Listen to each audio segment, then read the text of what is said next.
IPL 2025 కోసం ప్రవేశపెట్టిన 2 బంతుల నియమం ప్రధానంగా బౌలింగ్ జట్టుకు ప్రయోజనం చేకూరుస్తుంది, ముఖ్యంగా మంచుతో ప్రభావితమైన సాయంత్రం మ్యాచ్లలో. దాని ప్రభావం యొక్క వివరణాత్మక విశ్లేషణ ఇక్కడ ఉంది.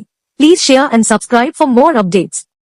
బౌలింగ్ వైపు మెరుగైన గ్రిప్ మరియు నియంత్రణపై ప్రభావం.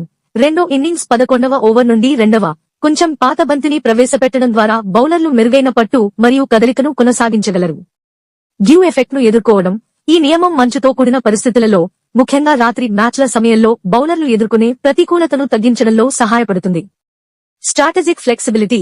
బౌలింగ్ కెప్టెన్లు అదనపు వ్యూహాత్మక సాధనాన్ని పొందుతారు, తద్వారా ఇన్నింగ్స్ చివరి భాగంలో తమ దాడిని మరింత ప్రభావవంతంగా ప్లాన్ చేసుకోవచ్చు.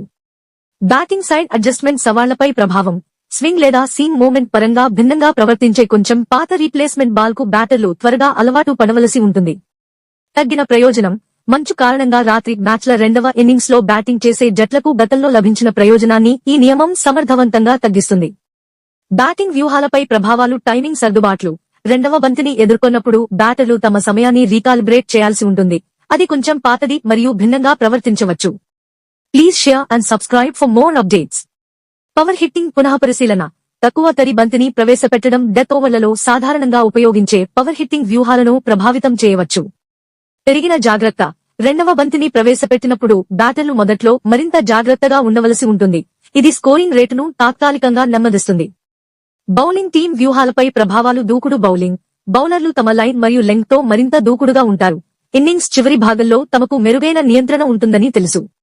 Death over tactics. స్లో బంతులపై ఎక్కువగా ఆధారపడకుండా పట్టును కొనసాగించగల సామర్థ్యం డెత్ ఓవర్లలో మరింత వైవిధ్యాలు మరియు యార్కర్లకు దారి తీస్తుంది.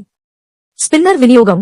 డ్రైయర్ బాల్ స్పిన్ కు మెరుగైన పట్టును అందించగలదు కాబట్టి ఇన్నింగ్స్ చివరి భాగంలో స్పిన్నర్లను మరింత సమర్థవంతంగా ఉపయోగించడాన్ని జట్లు పరిగణించవచ్చు. పోటీలో మ్యాచ్ అనాలిసిస్. ఫెయిర్నెస్. బ్యాట్ మరియు బాల్ మధ్య మరింత సమతుల్య పోటీని నిర్ధారించడం నియమం లక్ష్యం, ముఖ్యంగా రాత్రి మ్యాచ్లలో మంచు చారిత్రాత్మకంగా ఛేజింగ్ జట్టుకు అనుకూలంగా ఉంటుంది. స్కోరింగ్ నమూనాలు. మునుపటి సీజన్లతో పోల్చితే రాత్రి మ్యాచ్ల రెండవ ఇన్నింగ్స్ లో తక్కువ మొత్తాలతో స్కోరింగ్ విధానాలలో మార్పును మనం చూడవచ్చు. టాస్ ప్రభావం. నైట్ గేమ్లలో టాస్ గెలిచి సెకండ్ బౌలింగ్ ఎంచుకోవడం వల్ల కలిగే ప్రయోజనం తగ్గిపోవచ్చు, ఇది మరింత సమతుల్య మ్యాచ్లకు దారి తీస్తుంది. వ్యూహాత్మక గడువులు. జట్లు తమ విధానాన్ని తిరిగి అంచనా వేయడానికి, ముఖ్యంగా బంతిని మార్చే సమయానికి మరింత వ్యూహాత్మకంగా సమయం ముగిసింది.